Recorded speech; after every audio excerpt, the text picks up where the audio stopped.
Hi, welcome. I'm Jessica Rose and I'm going to show you how to make some wire and gemstone jewellery.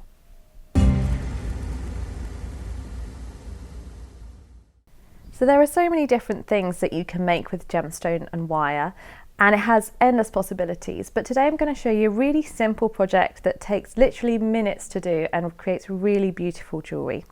So you can see some of the samples down here. I've got some necklaces. So these are just bar necklaces, and I've included briolettes on some of them, some pearls. I love mixing pearls with my gemstones, and also some cushion shaped briolettes as well. So you can really have a play with this and make some exciting things. Then over here I've got some earrings as well, which are used using the same technique, and I'm going to show you how to create some nice ear wires and hammer those as well, because that's always a nice touch, I think.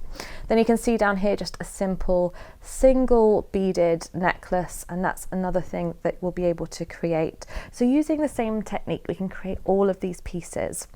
So the tools that we're going to be using, you want your basic set of pliers. So I've got some chain nose pliers, which are sometimes called snipe nose pliers, and they're the ones with the pointy end.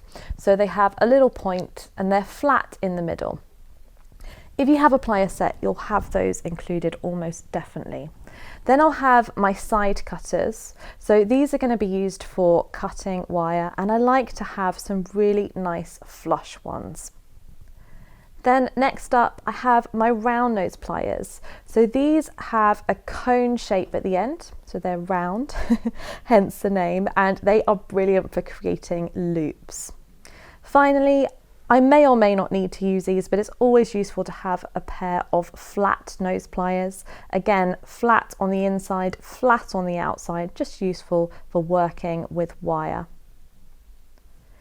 Then I'm going to have a pen, and you'll see what that's used for in a little bit later. I've got some gold chain, which I'm going to be working with. So you can use silver chain, you can use silver plated, gold plated, any type that you like. Then I have two briolette beads, and for this project I've chosen to use London Blue Topaz, which is one of my favourite gemstones. Really gorgeous colour, but you can absolutely use any type of beads you like. I'd recommend using a briolette shaped bead for this project. Briolettes are top drilled, so there is a hole in the top of the bead and then a big cushion at the bottom. But this project would also work for regular round beads too. Now I have some nylon jawed pliers. Again, I'm probably not going to use those today, but I always have them on my workbench when I'm creating wire jewellery, because they're great for straightening out any kinks that I might have. So they're really useful. Then again, not essential, but really handy for creating my ear wires, I've got a ball peen hammer. You can use any hammer for texturing, and a steel block. And that's going to just help me to harden my wire.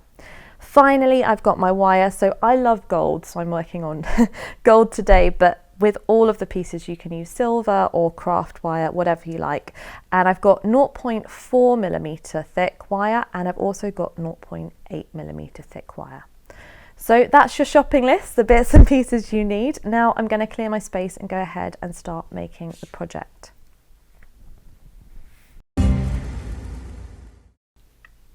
So the first step is I like to lay out my design and work out what I want my piece to look like. So you can see I've got my two gemstones here, and I'm going to make some earrings out of those. So I'm going to take my chain, and I'm just going to place it roughly where I want it to sort of work out how high I'd like the piece to go. So I want these to drop down quite low, because I think that will be a nice elegant look, and I'm going to pop my ear wire at the top there. So that gives me the length that I need to work from, and I'm just going to cut that with my side cutters.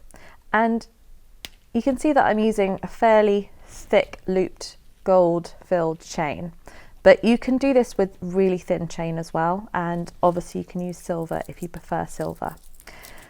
When I'm making earrings, I always try and do the two parts of it together, because then they're most likely to end up symmetrical, which of course is what we want. So I'm just going to lay those out next to each other. And actually what I quite like to do is just take a little bit of scrap wire, thread it through the ends. This is just to get the measurement for the lengths of the piece. And if I hold that down from the top, pull it all the way through, doesn't matter if it falls out at this stage. That will give me a guide of where I need to cut my piece.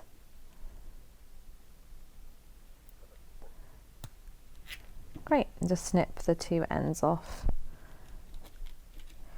So now that I'm happy with the lengths, I'm going to actually put those to the side for a minute because I don't need those straight away, and I'm going to switch over to my wire.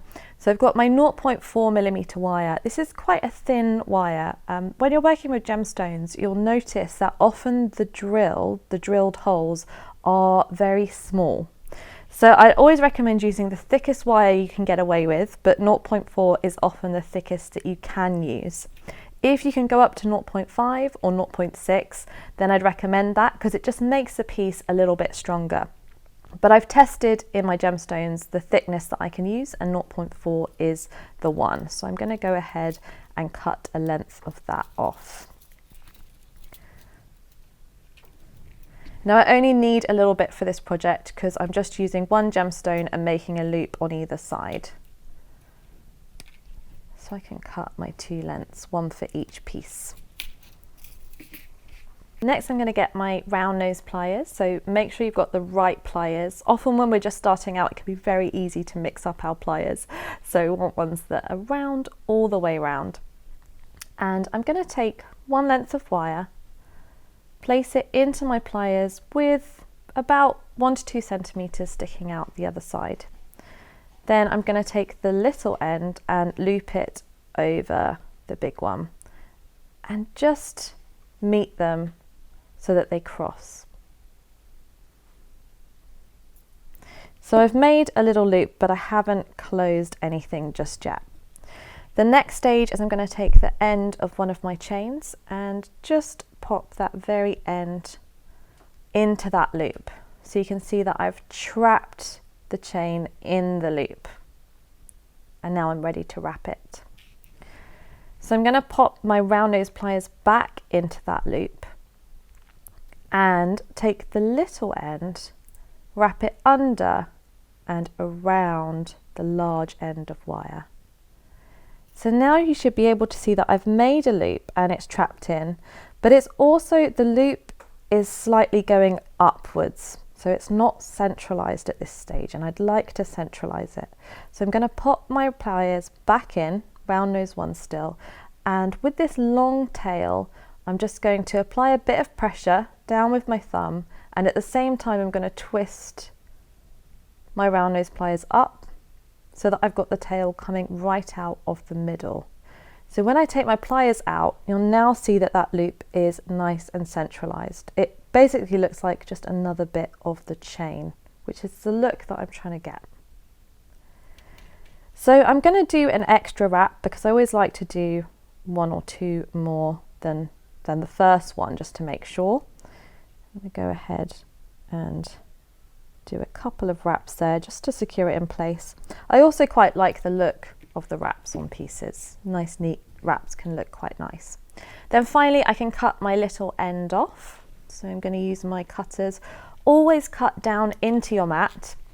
Oh, that cut quite quickly, but always cut down into your mat to avoid any little bits flicking off up at you. Then I'm going to take my chain nose pliers this time. They're the ones with the pointy end, and I'm just going to tuck in that sharp bit that we've just cut, because we always, when we're working with wire, we always want to make sure that there aren't any sharp bits. We want it nice and comfortable. Lovely. Just run your finger over it and you'll be able to feel that it's nice and smooth. Now I'm ready to add my gemstone, so I'm going to thread that onto the end of the wire. So you can see I've already got my chain on one side. Now I've threaded on my gemstone, and I'm going to attach the other side of the chain to the other side of the gemstone. So to do that, I'm going to start by threading it on. So I'm just looping that through. And now I'm ready to make my loop. It's a little bit different making a loop from this end, but not much. I'm going to place my round nose pliers on the other side of the chain. So it goes gemstone, chain, then pliers. And we want to make sure we get that order right so that we're trapping the chain into our loop when we're making it. Using a finger or a thumb, I'm just going to bend the wire around my round nose pliers and under. And I'm going to pass it through between the gemstone and the chain and up. And I can take my pliers out to have a look at what I'm doing, pop them back in to carry on wrapping. And again, I'm going to do a couple of wraps here just to secure it in place. Now it's a little bit more fiddly because I've got to pass through the chain, but don't worry about that. It's just a case of sticking with it and getting through.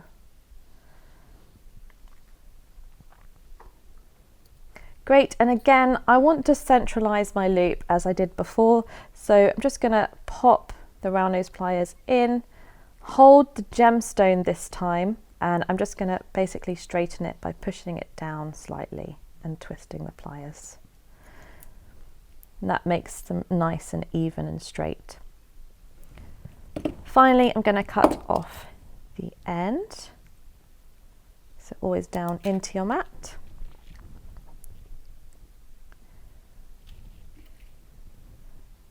And I'm going to tuck the sharp end in with my chain nose pliers. Again, really making sure that I use the right pliers for the right job. That is the most common mistake, and there's nothing more frustrating than trying to tuck wire in with round nose pliers. Great, so now you can see I've got the bare bones of my earring. All I need to do is add an ear wire to it. So I'm going to go ahead and do exactly the same process for the second piece, and then we're going to add the ear wires on. So I start with my wire, pop it in my pliers, and I'm leaving 1 to 2 centimeters gap to work with, wrap it around to make my loop. Then I'm going to pass my chain through, pop my pliers back into the loop and carry on wrapping.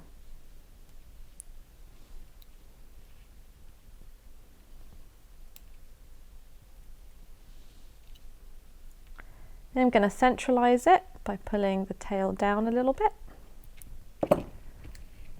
and cut off the excess wire. And finally, the technical part is squidging the end in, which is a very technical name for it, we always say.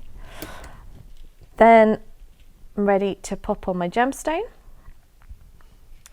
And at this stage, just to talk a little bit about the other samples, this is where you could add any beads and gemstones that you like. So of course for these ones I'm keeping it really simple, it's just one briolette, but for some of the others I've added a really nice pattern. You can add as many bits and pieces as you like, as long as the wire can take the weight, that's fine. And whatever you have in there, it's exactly the same process to close up. I'm just going to thread the wire back through the chain, put my round nose pliers on the outside so it goes gemstone, chain, pliers, then lift up and over, down and through, and do a couple more wraps. And I always use a bit more wire than I need to, especially when I'm teaching. So as you get used to this project, you'll start working out exactly how much you need for what, and then you can be a little bit more specific about the lengths you cut. But to start with, use some copper wire, use something inexpensive, and just play, just experiment. I'm going to centralize that one on that side. Use my cutters to cut off the excess wire and squash my ends in.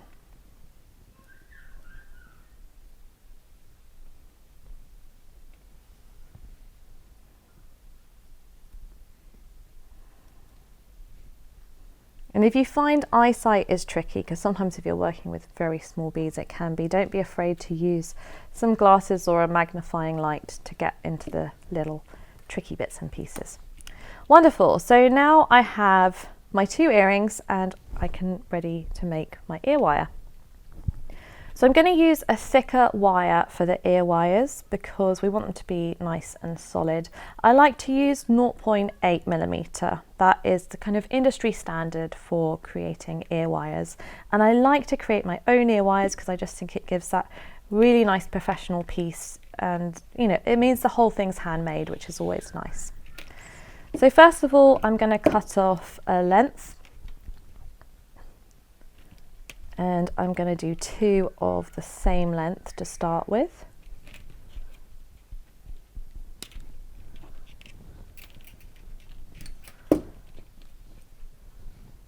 Then I'm going to take the end and pop it in my round nose pliers about 1/2 centimetre down from the top. That's a nice loop length. And I'm just going to create a loop by pushing down with my thumb and twisting all the way around. What you'll find is you get kind of almost all the way and it feels quite uncomfortable. So you can just open up your pliers, twist back and do the same again until they meet.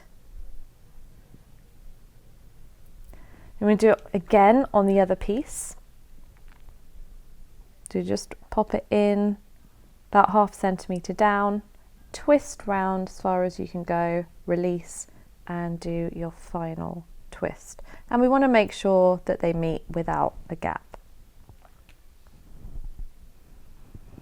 Great, now we're ready to create a bigger loop. So this is where the pen comes in. And I find pens are really useful for creating the larger loop in on my ear wires. So I'm just going to place my ear wire with the loop facing up on top of my pen. So loops facing towards the ceiling. Hold it in place with my thumb, and with my other hand I'm just going to twist it all the way around until it just crosses over where the loop is. I'm just going to pull that a little bit. Then when I take it out, you'll see I've got a nice sort of shepherd's hook style loop, which is what I'm going for. Then I'm going to do the same again on the other side. So I'm just going to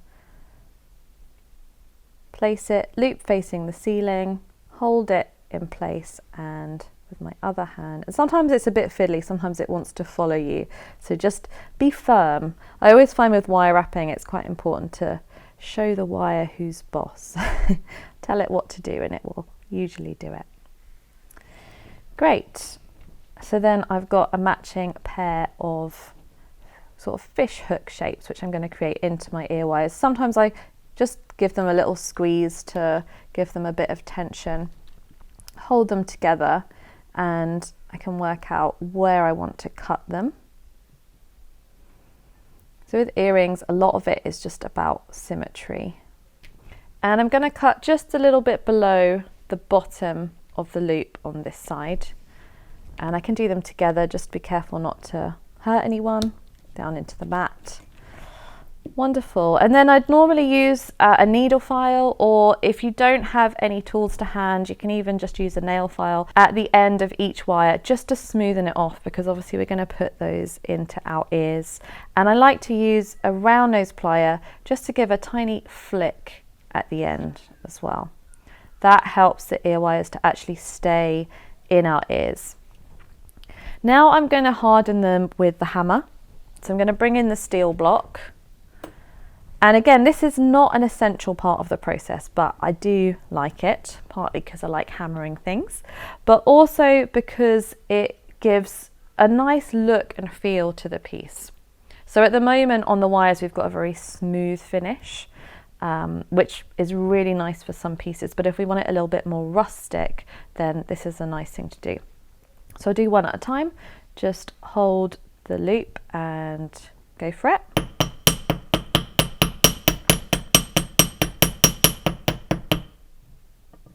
Now I can do the loop as well.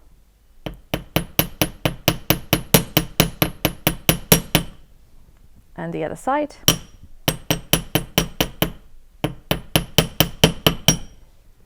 Great, and you'll notice after you've hammered it that it's much stronger, the wire, and there's much more of a spring in it, which is brilliant for ear wires because we want them to be long lasting. And I'm going to do the same on the other loop too.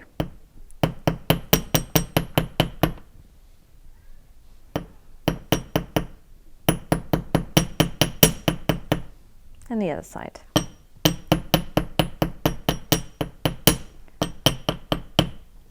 And I've used a metal hammer which has put little kinks in my wire because I really like that kind of textured finish on my ear wires. If you want to flatten them but you don't want to put any kinks in it, you can use something called a rawhide mallet, which is not metal, it's a much softer hammer. Great, so they're my ear wires, and now all that's left to do is to attach them to my chain. So I need to work out where the middle point is on my chain, and I just do that just by pulling it. This actually sometimes, depending on how long your chain is, can take a couple of goes.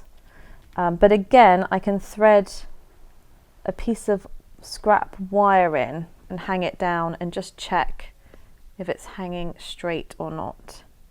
Then once I've got my place in my chain, I'm just going to use my round nose pliers to very gently open up the loop, just a little tiny bit, just enough to fit my chain in.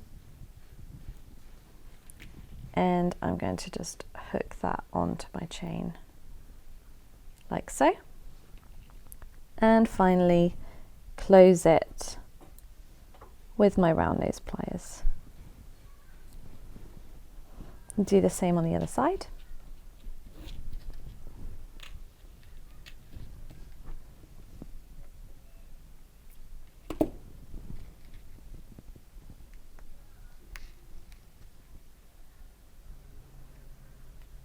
Thread the ear wire through and just close it up. Lovely. And that's it. Simple, straightforward to make, and lots of fun. There are my 2 ear wires. And these are lovely to make for fun, for yourself, for a gift, or as part of a jewellery business. And you can see some silvery ones that I've made here as well, if silver is more your style. There's so much you can do with this technique. I've also made a matching necklace, which I've just added some little moonstone beads on and then some little gold ball beads. And I've actually used a thinner chain for this one. And yeah, there's just so many different things you can do. Another one I wanted to show you is this sample where I've actually used the same technique going all throughout the necklace. So you've got the centerpiece, which has a bunch of different beads on the wire, and then I've just cut my chain and used exactly the same process with the loops to go all the way up. So do have fun with it, and I look forward to seeing what you guys make. So that's how you make the pieces. Pretty simple, pretty straightforward. Do practice and have fun with your jewellery making. And if you'd like to learn some more, check out our other tutorials on our YouTube channel, or head on over to the Jewellers Academy website for professional online jewellery courses. I hope to see you on another video soon. Bye for now.